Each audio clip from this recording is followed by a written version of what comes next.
Welcome back to Rand on Real Estate. I'm Greg Rand, your host on WABC, 77 WABC. Our phone number here is 800-848-WABC. And we have a couple of good calls here. And we just lost one. He must have been on a cell phone and gotten dropped. And I just want to address the question that he asked.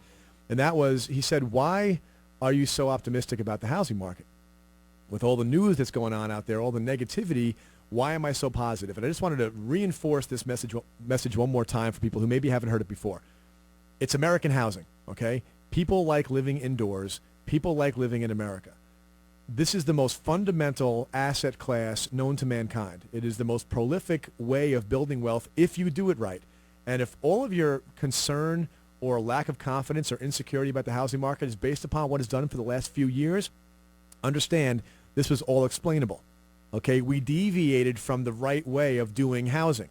The right way, people buy a home they like in a place they like. They live in it for a long time. They paid the mortgage off, okay? They ended up living rent-free in their old age, passed down to their kids. Or they buy a piece of real estate, plug a tenant in there, and the tenant lives there, or tenants live there over a long period of time, pay that mortgage off. They wind up mortgage-free with a paid-off asset later on in life. What we did in the last 10 years was treat it like a cash machine, live off the home equity, buy into this fallacy that not only does it always go up, by the way, it does always go up over time, but not at 15% a year, okay? 3% a year, 4% a year when you even out all the ebbs and flows.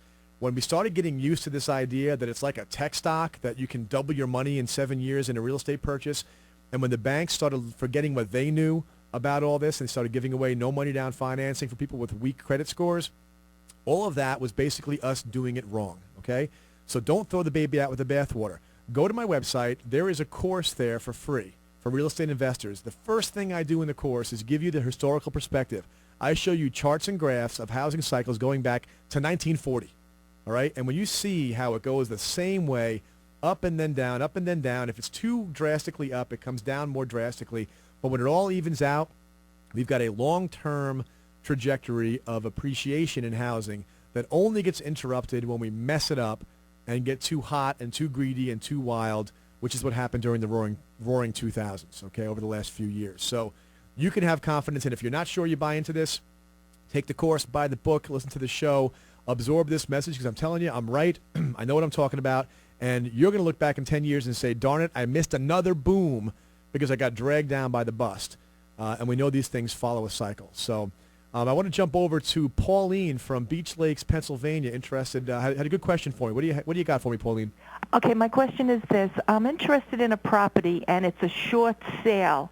And I just wanted to find out what the drawbacks would be for a buyer, or should I just, just pass that property over? Not necessarily. The drawback, a short sale, for people who aren't sure what that means, is when the person selling the property owes more in their mortgage or mortgages than the house is worth, okay? And so what has to happen is you have to get the bank's approval as the seller to sell the property. Because the house is worth $200,000 and you owe $250, the bank's going to take a haircut there, and so now they're in the mix. You're not just negotiating between an owner selling a property and a buyer wishing to buy it. You've got a bank in the mix.